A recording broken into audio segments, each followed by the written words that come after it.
Chiro here for Umbra Games with a review of Transformers War for Cybertron, played on Xbox 360, but also available on PlayStation 3 and PC. Now, I've honestly never been much of a Transformers guy. I probably could have named 4, possibly 5 characters before playing this game. Never seen the cartoon or the animated movies, and I watched the first of the Michael Bay ones, fell asleep during the dizzyingly poor storytelling of the second one, and haven't attempted another one since. I had heard pretty amazing things about War for Cybertron, and its online cooperative campaign is still active. I mean, there was an average of 170 users online at night during my play sessions, so my buddy Berserker Slurpee and I transformed up to participate in the war. Developed by High Moon Studios, the same company that would eventually bring us the Deadpool game, Transformers War for Cybertron is a third-person shooter with some light platforming, featuring 2 3-hour or so campaigns, the first featuring the Decepticons, and the second the Autobots, undoing the damage from the first campaign. Each stage allows you to pick from a choice of 3 characters, pre-selected for that stage, and engage in up to 3-player co-op. Each Transformer has a default firearm, and while some start with a secondary, the rest must search the level to obtain one. Ammo can get really scarce at times, making you conserve your shots, or forcing you to rely on a very clunky melee attack. There are a handful of classes to which each Transformer adheres, including Soldier, Scientist, and Scout, that determines their special ability, like giving bonus damage to the party, or emitting a shockwave. And they each have mobility boosts as well, including dashes and rolls. Some Transformers turn into land vehicles, while others fly, but each level is exclusive, meaning the 10 levels are designed specifically for one or the other.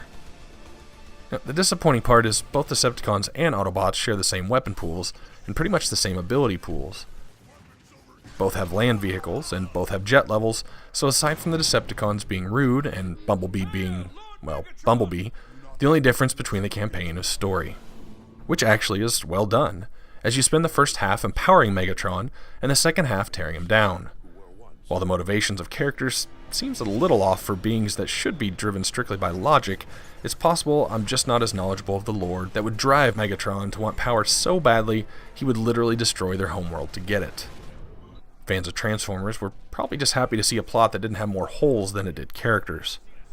Each Transformer's personality does stand out, as well as their marvelous voice acting, with longtime voice actor for Optimus Prime, Peter Cullen there, as well as some other notable names like Stephen Bloom and Nolan North. So, with both sides being equal, it does cut down the enemy encounter variety by half, as the same car, tank, and heavy hitter with backpack weak points you face in red, while Decepticons you also face as purple when Autobots. Boss fights are usually complex affairs, sometimes for the better, other times monotonous, but most require a unique approach and the need to study a pattern. The world of Cybertron itself has a very nice robotic appeal, as doors and devices don't just open or move, they transform. This provides a unique aesthetic which more than once pulled our attention. Unfortunately, as a result of the 2000's most common use for Unreal Engine 3, the scenery just kinda looks muddy and dull. I suppose some could argue it's a planet of robots, to which I have no counter-argument, but after 10 levels of it, I was ready to look at something else. Levels usually consist of a few different types of events.